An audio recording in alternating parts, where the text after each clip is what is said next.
Women Ed Alberta / Women Ed Canada International Women's Day event. And Women Ed has 4 campaigns, and I'll speak more about Women Ed in a few minutes after the introductory remarks. They have 4 campaigns: flexible working, gender pay gap, supporting women in leadership, and increasing the diverse representation of women in leadership. Tonight, and in Canada in particular, tonight represented by Alberta, Canada, me, and British Columbia, soon to be our new regional network, And I did see someone, a participant, perhaps from Manitoba. Rita, are you here? I think I saw you. Rita and I have been a little bit in discussion. That will be our Manitoba network, fingers crossed. But tonight we're looking to create opportunity for more diverse leadership and focusing in, zooming in, catch that, on the First Nations, Métis, and Inuit, and the sacred knowledge that they carry about story, narrative, connection, and spirit. Each of us has our own in to that. Nicole is passionate about that. The rest of us are on a different journey towards that, but it will be a focus and a connective tissue tonight. As the evening progresses, you'll see on the next slide, I didn't even have to tell you, Charlie, like, wow, I need more women. It's like I know what I'm doing sometimes, right? That's excellent, excellent. This slide's going to show you, if you happen to be on the Twitter or on the Insta, or if you're older like me, maybe you still have the Facebook. If you can tweet anything interesting that you hear, make something up. If we don't say anything interesting, profound, deep, make something up. We'd love it. But do tag Women Ed and do tag Choose to Challenge. There'll be more about Choose to Challenge in a couple of slides. I did talk about our connection to the land through our First Nations people. I am going to pause for a moment and read an acknowledgement of the land. I am an administrator with the Calgary Board of Education.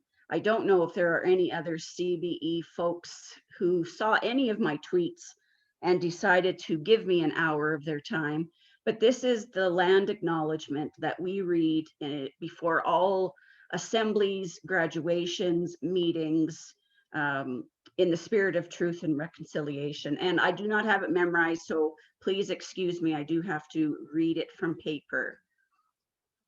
Our elders have shared that it is important to acknowledge the land where we gather and the first peoples who traditionally lived here. It shows respect for people, their contributions, their ways of knowing, which are reflected through the stories and songs that have lived on this land for thousands of years. We are making this acknowledgement at the beginning of our gathering today to further demonstrate our commitment to work together as a community in laying the foundation for reconciliation through education. We would like to acknowledge the traditional territories and oral practices of the Blackfoot Nations, which include the Siksika, the Piikani, the Kainai. We also acknowledge the Tsuut'ina and Stoney Nakoda First Nations and Métis Nation Region 3, and all people who make their homes in the Treaty 7 regions of Southern Alberta. Of course, we can't leave this moment without acknowledging that we also have people from British Columbia, from Manitoba, and we acknowledge all First Nations people in our great, amazing country, Canada.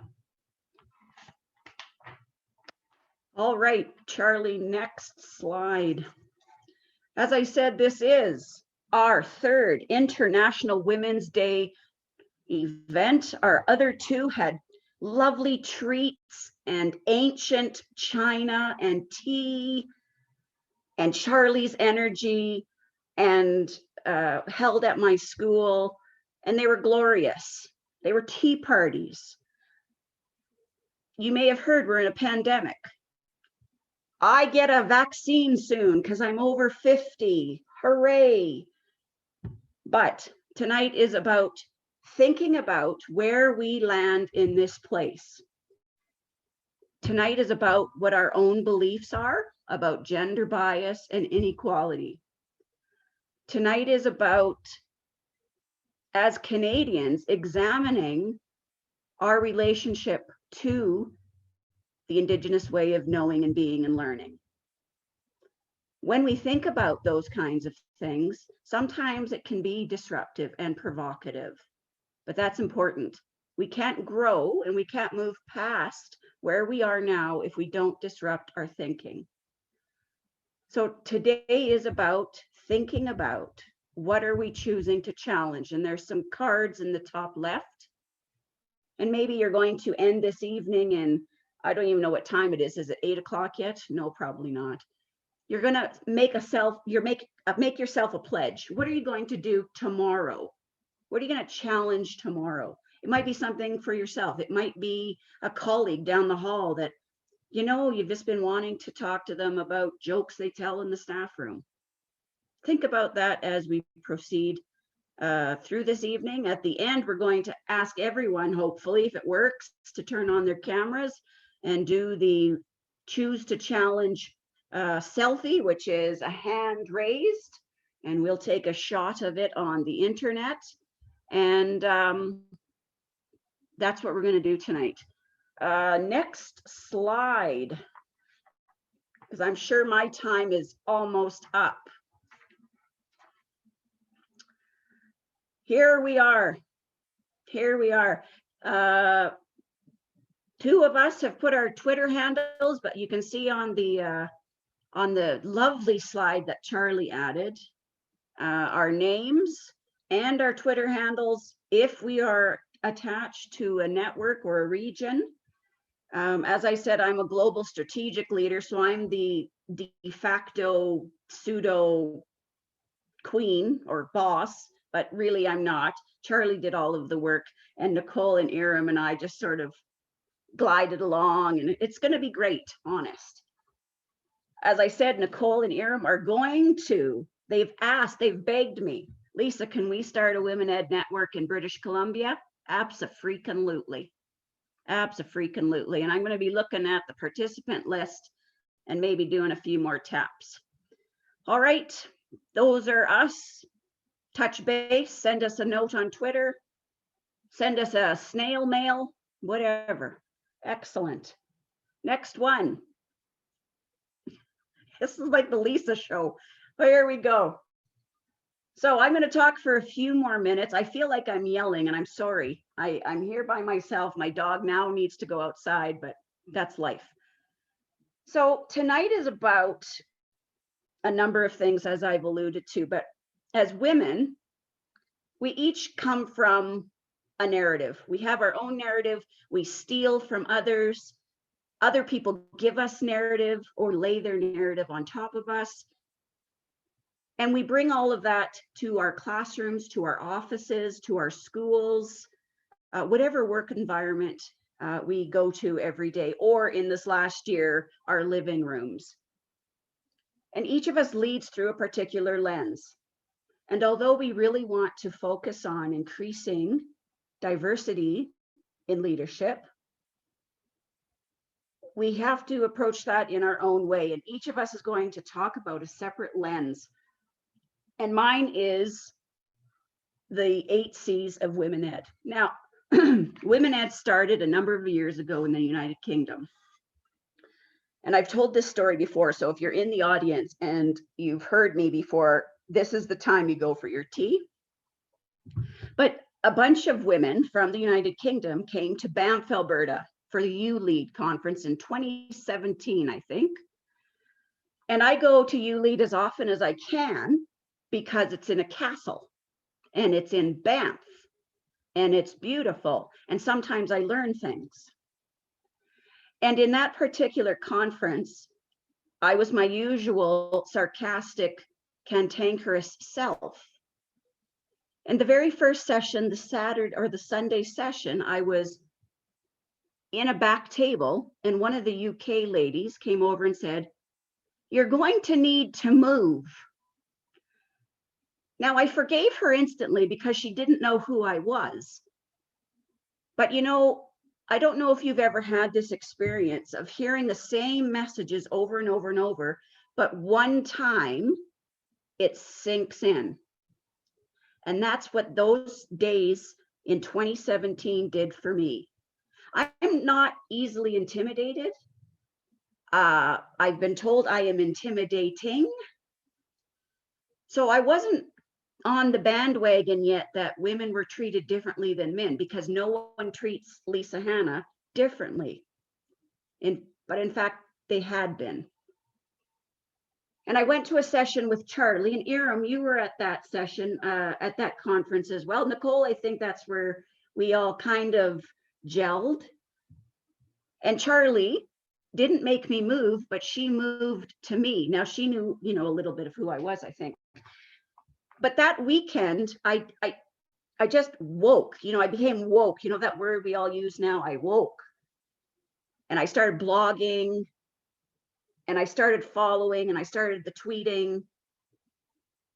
And I became, with Charlie, co-regional leader of Women at Alberta. And we started having digital events and trying to build our followers.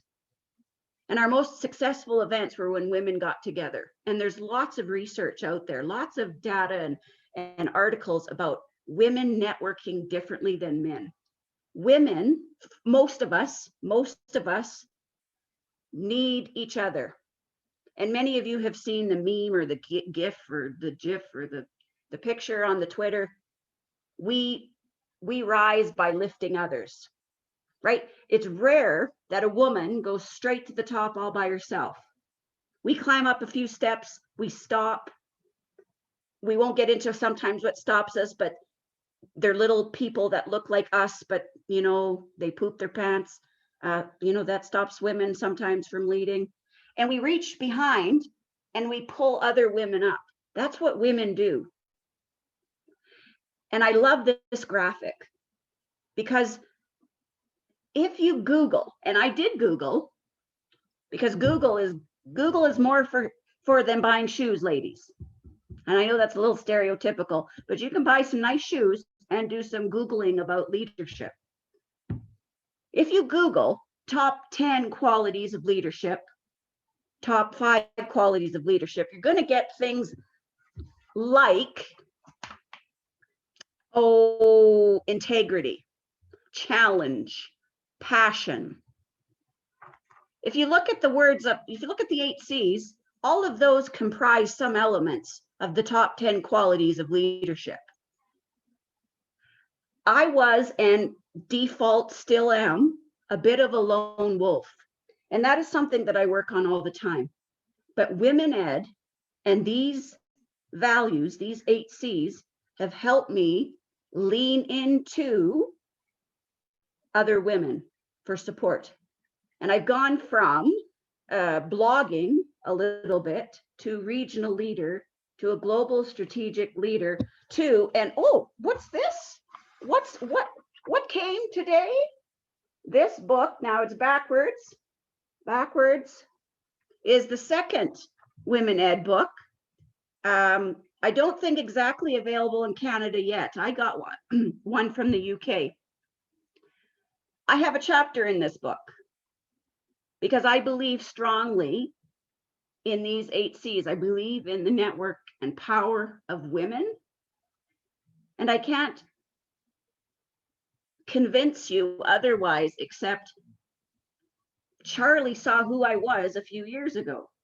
Like, seriously, there were women crying at this conference and they were talking about their periods and the menopause. And I was like, what is this? What is this?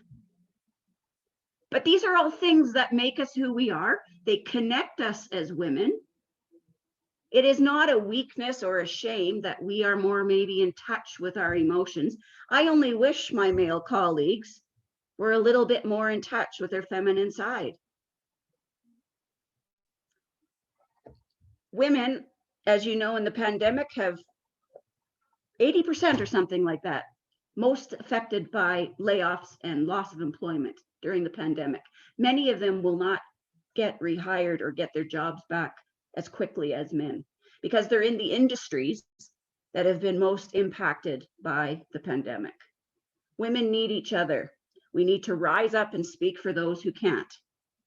You need to be who you are. But if these 8 C's can help you do that, you're in the right spot. I want to thank you for giving me so much of your time. I'm just going to basically sit back now and drink my water and play fetch with my dog.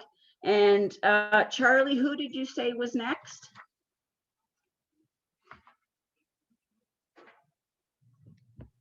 Hiram is up. Hiram is up. Sorry. Yeah, it's me. Okay, so I too, like Lisa said, I too was at that 2017 conference, and there was a Women in Ed pre-conference that occurred. And yeah, that whole conference was a real wake-up call to how important it is for women to network with each other and to support each other. And the one thing that I noticed about that conference, though, was originally going to Alberta was a huge thing for me. I don't really visit Alberta very often. I choose to stay within BC. And Alberta, to me, is like a foreign country. So arriving there and seeing all the cowboy hats and just that country vibe, honestly kind of scared me, and it kind of put me off a little bit. All the delegates were wearing cowboy hats and all that kind of stuff, and I was a little fearful, honestly. And I'm thankful that I had some BC people with me, some friends that supported me and helped me through this weird world. I started looking around and I noticed it wasn't as diverse as I feel when I am in Surrey. Surrey is a very diverse district. We have many women leaders. We always could do better, definitely. And we have many diverse leaders. We have many diverse teachers, and just in all, you just walk out and you see a lot of diverse people. And so in that conference itself, I started becoming a little isolated. And, because when you don't see people that look like you start to feel intimidated and less confident. And I'm usually a pretty confident person, but it really put me down for a bit. But I have to admit, with the UK Women Ed folks, they were fantastic. They admitted that diversity was a problem, especially with that conference in particular, and Women in Ed, and how important it was to bring up women of color into this fold and this network. And by the end of the conference, it became a really big deal, to the point where at the final panel, diversity was a really big topic at the end. And I felt very encouraged and welcomed and seen. And so we all made a pledge to try to encourage women of color to attend that conference. And since then, I have attended the conference every year. And unfortunately, last year it was canceled because of the pandemic. But it's just for anyone who is interested in going into a conference, it's a fantastic conference, especially the pre-conference with Women in Ed Leadership. So that's just my plug for that. So before that, I just wanted to talk about the way I lead through the lens of British Columbia's curricular competencies. Now, I like to say that BC is, BC came first with this. Now, I think that while I was at the conference, I heard grumblings about a new curriculum coming out, and I remember looking at my BC colleagues and thinking, we're already doing this. And a few months later, we met a lady from Toronto, and she invited us, Annie Kidder invited us to a conference in Toronto to speak about the new curriculum. And we were knee deep in it already. And so I think I have to brag, BC started it all. So we have had a lot of experience with this new curriculum. And so I just wanted to express how this curriculum has changed the way I lead, and it has given me permission to lead the way I love to lead. Especially during this pandemic, I'm noticing that a lot of people are stressed about curriculum and the things that kids are not wanting to. I cannot cope with learning, the basics, the content right now. So what I love to highlight, and I've always highlighted through the curriculum, is, the core competencies. So let's just quickly review them. I'm sure they're the same with a lot of curriculums across Canada now, but ours are C, which is communicating and collaborating, T, which is thinking for creative thinking and critical thinking, and PS, which is personal and social, with personal awareness and responsibility, positive personal cultural identity, social awareness, and responsibility. So when people ask me, I can't get through all the content. I can't get through all the nitty gritty of, social studies or whatever. I always say, are you doing the core competencies? That's what I care about right now. And that's what's very important for our kids, especially right now during a pandemic. So I am choosing to challenge the curriculum police by moving more towards the core competencies rather than the nitty-gritty learning outcomes involved in these competencies. These are the important things. Can we communicate with each other? Can we collaborate? Can we critically think? Can we be creative? Do we have a good personal identity of ourselves? So I just wanted to say that this is very important to me right now, especially during the pandemic. And I've been very lucky that Surrey is so supportive of us with the curriculum. They put their money where their mouth is, and they've given us a lot of support with this, and I appreciate that. And I found that I have flourished with my leading because of this new curriculum. It's old curriculum now from the 2014, but I've gone through 3 curriculums in my career, and this is the first time I felt relaxed. I felt more free. I felt that we can think about how education is very personal and leading is very personal. So that's all I have to say about that. I can go on and on and on, but I know we're at 6:26 right now. So I'm going to pass the mic on to Charlie, who will continue talking about the curricular competencies in Alberta. So in order to make sure our new friends from BC have the time, I'm going to let Nicole speak next. But at any point, thank you for those of you who are tweeting. I'm trying to run 3 screens at one time. I'm feeling a little overwhelmed. I need a personal assistant of some kind. I'd let my 5-year-old do it because he just figured out how to hack in his tablet and shut the parent controls off.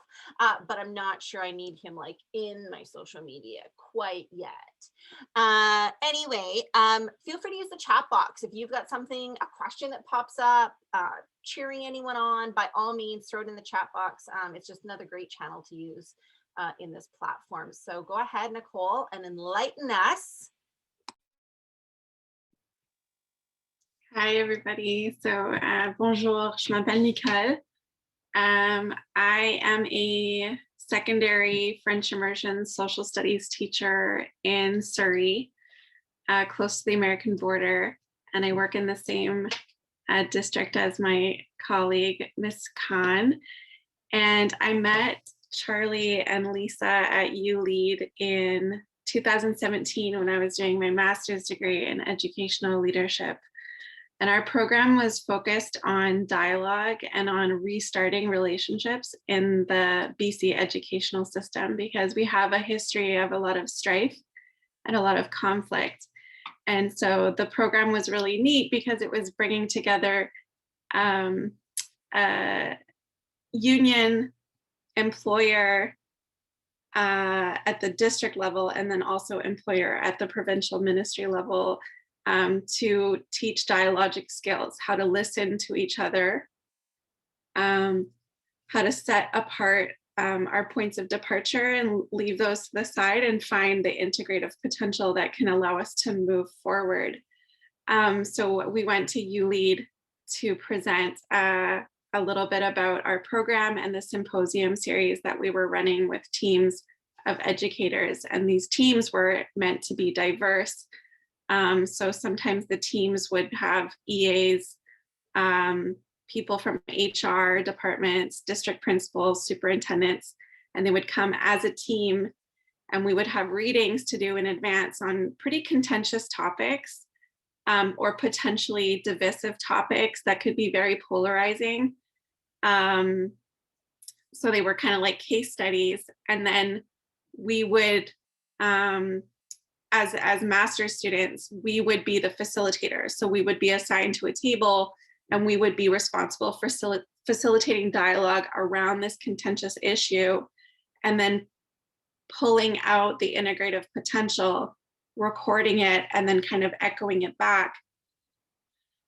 So when I was at ULEAD in 2017, I had just had a really bad car accident. And so I think I remember Charlie doing a presentation about leading as a mother. And I think that was you, and like, how do you balance? And you were like, you can't really balance sometimes, there's give and take. And she was talking about all the mess. And it was so refreshing for me because we live in a product-oriented society, right? This colonial product-oriented perfectionist society. And it's never really resonated that well with me. I really resonate with what's messy and with what's real and with process over product. And so I remember now that Aaron's mentioned it, I remember the pre-conference, but I actually had a concussion at that conference. So I had moments where I had to sit in the hallway and just close my eyes and get away from the light and the noise. I had to go to bed early. And so I was moving through trauma at that time. Now in BC, we have something called the First Peoples Principles of Learning, which accompanies the core competency document that Iram was speaking of. So we have the core competencies, which are essentially the curricular, the learning goals, the skills we hope to develop among the learners, that are contextualized by the curricular competencies. So the core competencies get transformed, translated into kind of subject specific skills that then they can develop these core competencies in woodshop, in English class, in French class, in social studies. And so the principles of learning are meant to be integrated into the learning. They're not meant to be something that's separate, okay? So what I want you to do first is take a look, if you can read them, and I want you to type in the chat what resonates with you from these First Peoples Principles of Learning. So take a moment, read through them, and type in the chat which ones resonate with you. Maybe just pick one, and why does it resonate?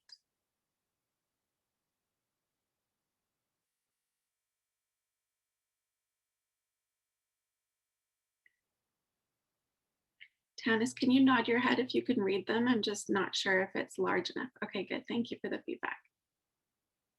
So pick one that resonates with you, and type in the chat which one resonates with you and why.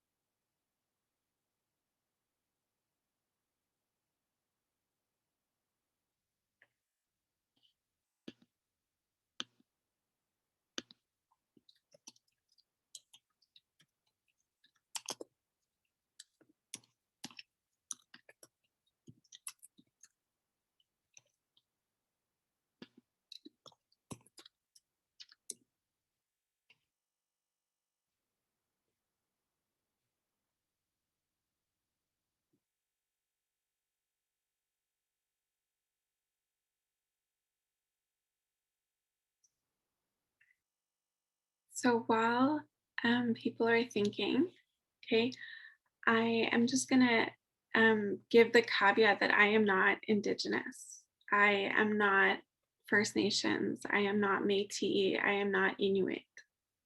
I am a settler on unceded territories. There are no treaties here. I live on the unceded territory of the Musqueam, Squamish, and Tsleil-Waututh First Nations. And I went to a dear colleague, Annie Ohana, about a year ago, and I said, I'm feeling inadequate in my capacity to lean into these First Peoples principles of learning, and I'm worried about doing it wrong. And bless her, she pulled out a Post-it note and wrote down what I'm doing. She identified my strength. And I think that that's something we forget to do with ourselves, especially maybe as women in leadership, that we trend towards stories of imposter syndrome and inadequacy, and we compare ourselves. And we really need to cast that off and identify that the strengths that we have of caring is what matters. So I facilitate learning. I don't like the word teacher anymore. I don't feel like it describes what we do. I facilitate learning and exploration and curiosity and inquiry in a school that was gifted with the name Salish. It's a brand new school. It's only been open for 2.5 years. And we've been gifted with a name. We've got Coast Salish art all over the school that was done by local artists who were commissioned to do the work. We were gifted with the art for our logo. We've got a welcome pole now at the front. And we're trying to do integrated, interdisciplinary learning. So no more silos, no more math over here and science over here and social studies over here and English over here, dance over here, art over here, music over here, none of that, because real life isn't like that. Okay, so we're trying to bring down the walls and do things together and take risks to be interdisciplinary and collaborative. And what's needed for that is relationships. And so when I look at this list of principles, it helps me check in with myself and where I'm at in my journey. And it helps me locate my strengths and our strengths as a community. So, as a social studies teacher, I'm having the students engage with historical thinking. But if you look at the word history, it's his story. That's the word history, his story.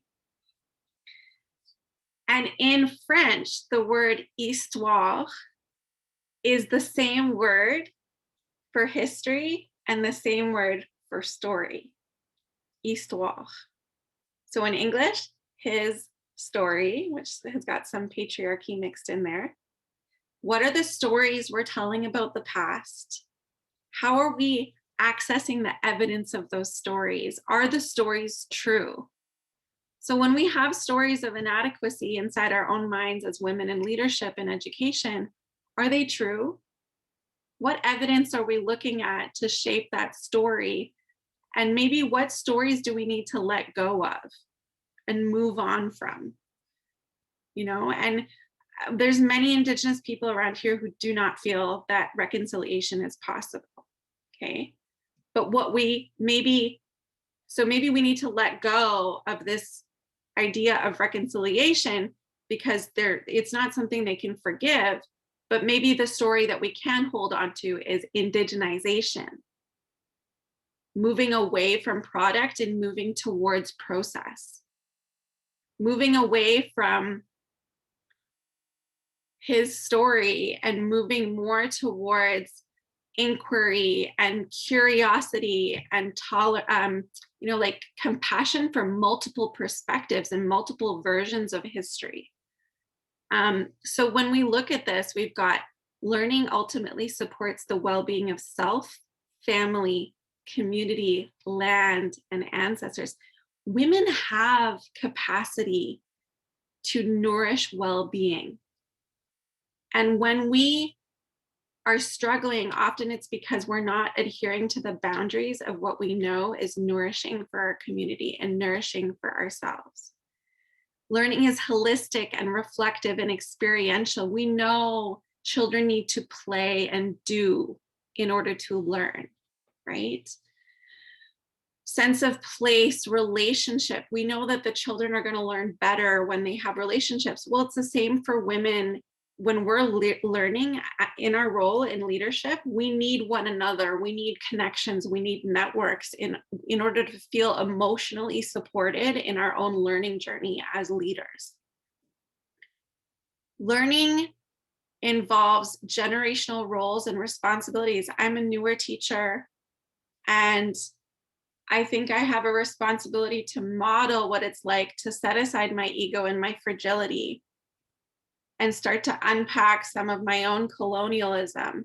Because if I, as a newer gen teacher, cannot do that, I can only imagine it would be more difficult for people who come from a perhaps even more colonial version of education themselves in previous years. Learning involves patience and time. It's taken years of therapy, but I've gotten to the point where I realize I can only do what I can do, you know? And if I don't come home and spend hours and hours prepping lessons, you know what? It means I can better show up the next day for the kids because I came home and I took care of myself.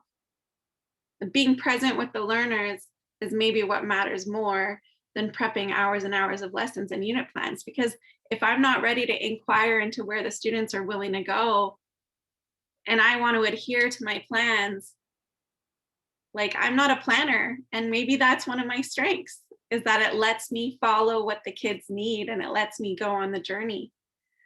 So yeah, I have lots of things that I have read and lots of things that I want to read. Okay. I'm on a journey. I'm not an expert.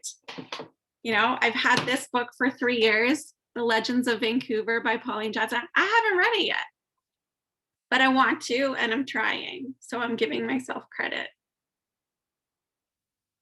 I have not been monitoring how long I've been talking for, Charlie. So I think I'm done.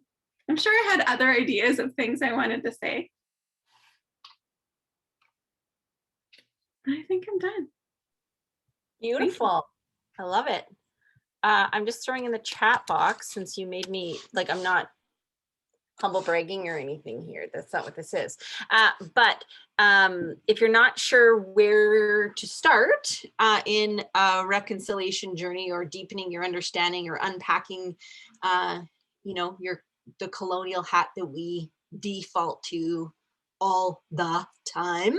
I did a blog post where I just threw up a whole bunch of books that I've been reading and that have really helped me think about the capital T truth in a different way. And just, you know, you don't know what you don't know, and then you know it. And so you do different.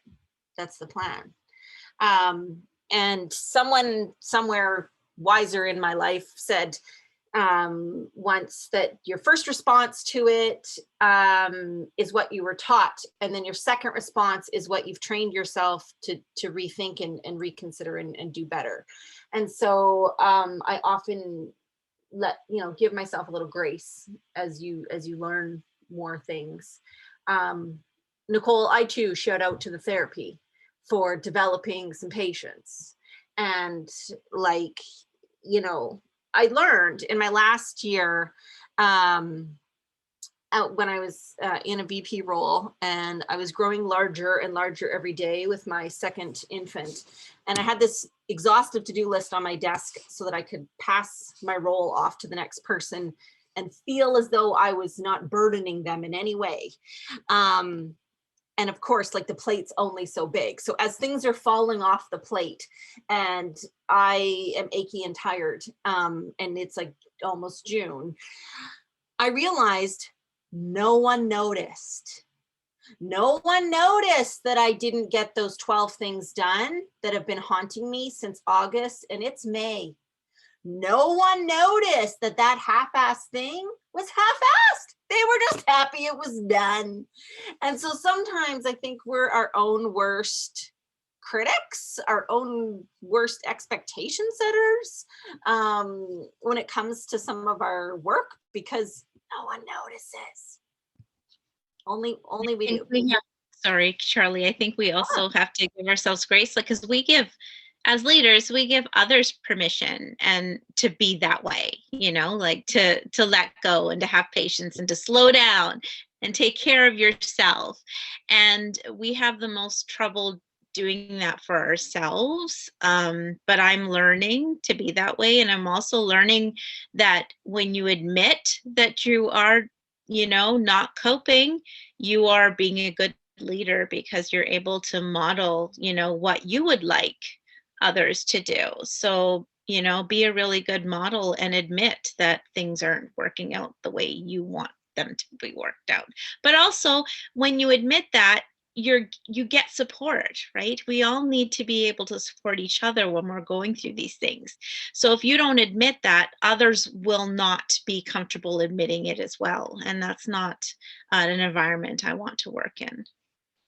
It's so true. And I remember it was like a pivotal year in my life, but I had to go out on stress leave. I went down to 50% teaching time. I was an unqualified school counselor and teaching half time. And fun fact, like if you go to therapy, then you can just use those tools when you work with your kids as a school counselor. So it was like PD, but it was really about myself. So I remember going to halftime, and all of the people I work with were like, but you're so upbeat and you're so happy. Like, what do you mean? And I'm, like, you get all of me, because when I leave here, I have nothing left to give. And I started talking to people, and they were like, oh, I've been medicated for years. Oh, yeah. And like, I realized half my staff was medicated. I was like, why are we not talking about this? Why are we not talking about, sorry, I'm getting really shrilly. Why are we not talking about that y'all are medicated to do our jobs? What the fuck? Sorry. Anyway, we're all friends now. We've been together for 45 minutes, so the F-bombs are coming out. But when you can have those real conversations and say, look, I know what it's like when life is shitty. So let's figure out how we can help one another. And to me, that transparency and ability is what we bring to the table. The ability to say, this work is hard. I don't have it. Like I don't apologize anymore for when my emotions leak out of my eyeballs. It's a condition I have, and I'm totally okay with it. And I've talked to some other people who say, but don't you, it makes people feel uncomfortable. Well, if it makes you feel uncomfortable, then that's your own shit to check out, because that's not on me. Like, I'm cool with the emotions. Y'all, it's a gift. Charlie, last year I had someone criticize me for having a mentor. What? They said it was creepy because it was an older man who was being so generous with his time with me to help sit with me in my journey. And I was like, that's on you. Like, if you feel uncomfortable that I am dedicated to my learning journey, that's something you need to figure out how to work. But that was hurtful in the moment. But yeah, like, that's on you. Good news, I know a good therapist. So go ahead, Rita, jump in if you want to talk. Sure. Yeah. Hi, everybody. I'm from the flatlands of Canada, and I'm super thrilled, first of all, that two of my colleagues have joined me here with Laura Recruit and Karen Fraser. So, yay, ladies! But it's interesting listening to all the conversation and being able to identify so much with what's being said. There's a lot of little hallelujahs going on in the back of my brain. And it's interesting because there's a couple of things that I'm sort of making all these connections with. And I'm kind of like Charlie, I'm kind of like all over the place, I guess, a little bit, but that's okay. But when we talk about giving ourselves more grace, I think is huge, because we have so much higher expectations for ourselves. And when we kind of start to lose the plot a little bit, it becomes more of a less identifying that there's a situation here with us being women, that we tend to deal with things differently, right? We carry more, we're caregivers. This is for the large part who we are. But last week Friday, I'll just kind of give you a little synopsis. Last week Friday, I had a really shite day. Can I say that? Yes. Okay. And it had been building from the prior Friday. We're dealing with a lot of significant mental health in our building. I'm the principal of a middle year school. And, you know, there's a lot of trauma. There's a lot of anxiety, like heightened anxiety, heightened depression, you know, just very significant mental health needs. And it had been just a really hard week. And I dealt with a parent completely unrelated, and I did not deal with that person as well as I normally could have. And then there were a couple of other things that I just normally, on a good day, when all the synapses are firing, no problem, I got this. But that day, right, it sort of all came to a head, and I lost the plot on that, and I dropped the ball on that, and I had to call a colleague, another colleague, and say, you know what, I screwed up, and I am so sorry. And I think that we tend to do that better than maybe some of our male counterparts, that when we screw up, we own it and say, yep, we do. And what was really interesting is that she said to me, you know, Rita, you are always giving so much grace to everybody else that you need to be okay with giving yourself some of that too. And I kind of went, like, I just became an instant puddle, because it was like exactly what I needed to hear in that moment, right? That reminder of, you know, this is hard stuff that we do, and we do need each other to be the own voices that we need to be hearing in our heads. So there's that piece. The other thing that I thought would be kind of very interesting to share, I'm in the process of listening to a book called Invisible Women. I'm not sure if any of you are familiar with that. It's a good one. It's blowing up my brain. And I'm not a numbers person, so I'm very glad that I'm listening to it as opposed to reading it, because my eyes would glaze over. But so much of what we're talking about here connects with that. Like, as women, like, how many of you are moms? Like, you have other responsibilities outside of work, right? Our day does not end when we walk out of the building and walk home and go, oh, thanks, honey, for dinner. That was really nice. Like, some of us, like my husband does sometimes, and which is great. But the expectation is on us as well, that we do the caregiving, we do the laundry, we do the house cleaning, we do all the other caretaking things, whether it's for our own kids, for our parents, whatever the situation is. So those hours outside of school, there's a lot of demands on our time as well. So we're constantly having to look for ways to fill our buckets, so that we can do the best job we can and still have that balance to be the best, you know, partner or parent or whatever that other role is. And I think we have to recognize that as well. And when we get to that point of saying, like, I got to tap out because I'm done, that's okay, right? We have to be okay with that and take the time to refill our own buckets and what we need to do to take care of ourselves. That's my spiel. Love it. Welcome to the club, Women in Ed Manitoba. So the thing that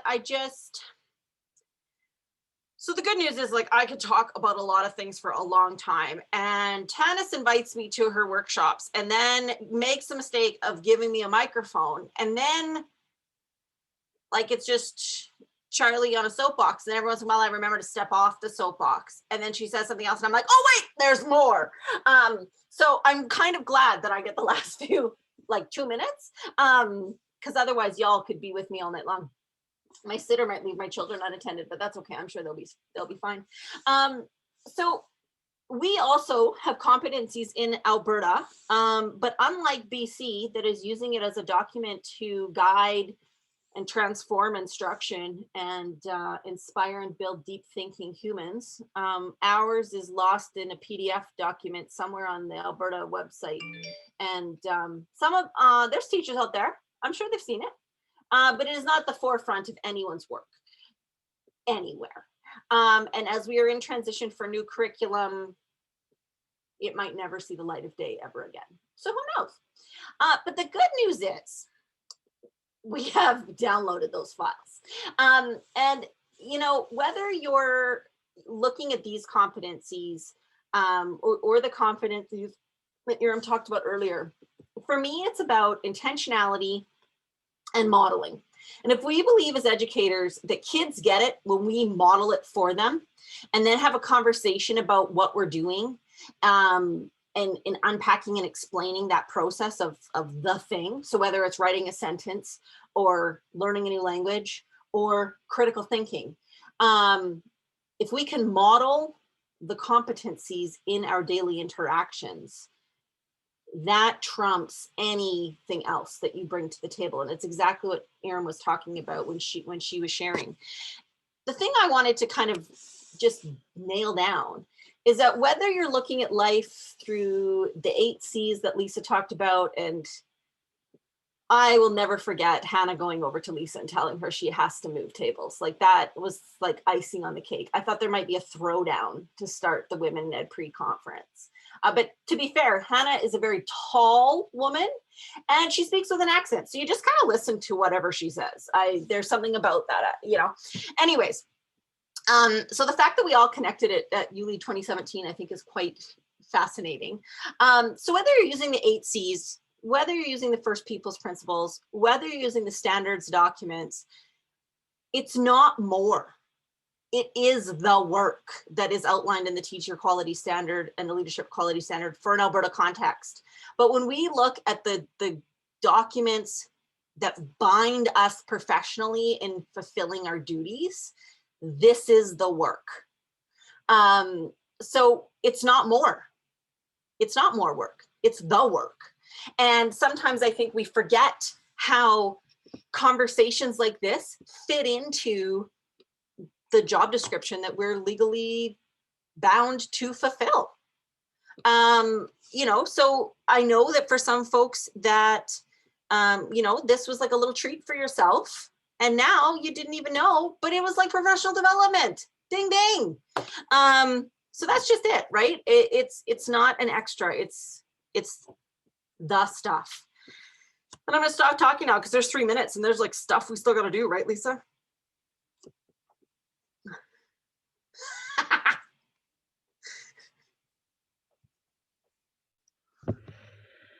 So I think, am I wrapping it up here? Oh, I can if you want me to. Like, is the dog still playing fetch? Because I could, you know. The dog hasn't done much except beg to go out, but she's good. She's good. Oh, I was typing something in the chat and didn't send it. Go ahead to the next slide. I think we have a Menti code. Did we get the newest one? Oh, and we have this to do. Yeah. Yes. Okay, so the good news is, this year's poster pose is less weird than last year's. So in case you weren't aware, last year's was equal signs with our arms, except Lisa didn't understand that we were making equal signs. So it was about something about equal. She's like, we're supposed to do this with our arms, but I don't get it. And then everyone was like, it's an equal sign. Anyways, so all you have to do for this one is hold your hand up like you're going to ask a question. And I'm going to take a photo. So that's all you got to do. If your cameras are on, if you don't mind just holding up your hand. And that's our choose to challenge.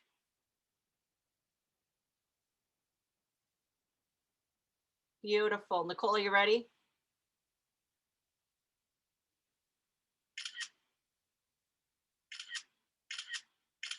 Perfect. I did this again for my book club, and I managed to get the one lady, like as her arm was going up, and it looked like she gave everyone the finger. It was really funny. I just want to make sure I'm not looking like I'm doing any sort of salute, like. Yeah, totally. It was just, there's got to be an appropriate height for that. Like again, we're not in charge of these things. We're just doing what we're told. Sometimes I do what I'm told. But yes, there is, oh, poop. Oh, just a second. I was so busy tweeting on the Women Ed hashtag that I had no idea what was going on. Thank you for doing that for us. Okay, let's see if this is gonna go to where I want you to. There we go. So on your screen, you should see two options, maybe. Oh, for the love of Pete.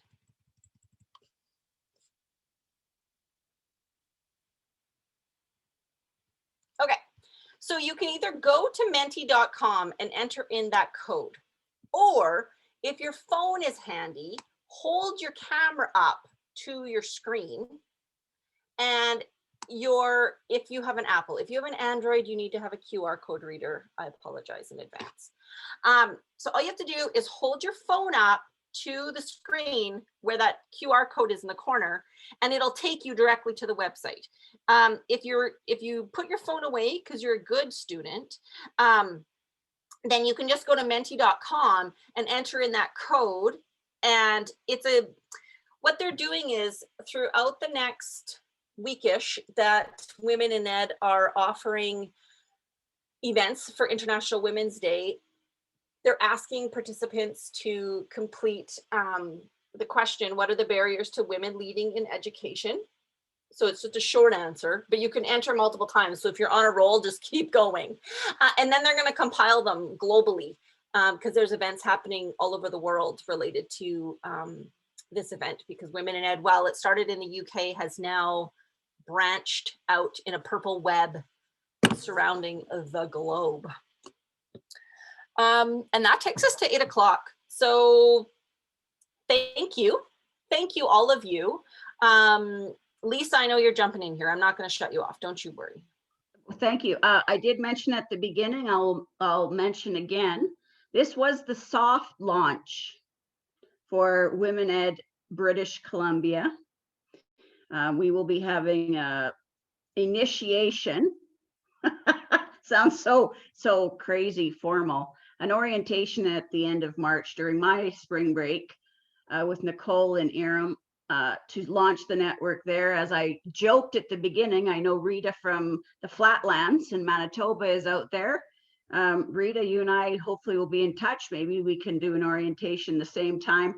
We really want to grow the network across our great nation. There's power and magic when women unite. Nothing more than that. Again, thank you for giving us your time. I'm touched. I really am. Every time people come and listen to me, gosh, thank you. Back to you, Charlie. Okay, well, the Charlie Show can continue. But thank you all for joining us tonight. We really do appreciate it. Please connect with any of us if you have questions, need support. You know, having a bad day, Rita, give me a call. We can talk shop. I'm happy to do that. And you might be the only adult I've talked to all day, so something to keep in mind. Thanks for inviting us to do this, Charlie and Lisa. I've never streamed live on the internet before. That's kind of cool. So, Charlie, thank you for the email invite. I really appreciate it. You're welcome. Thank you so much for coming. I'm always honored when I see familiar faces who are like, yeah, we're here because you told us to. Well, Wow.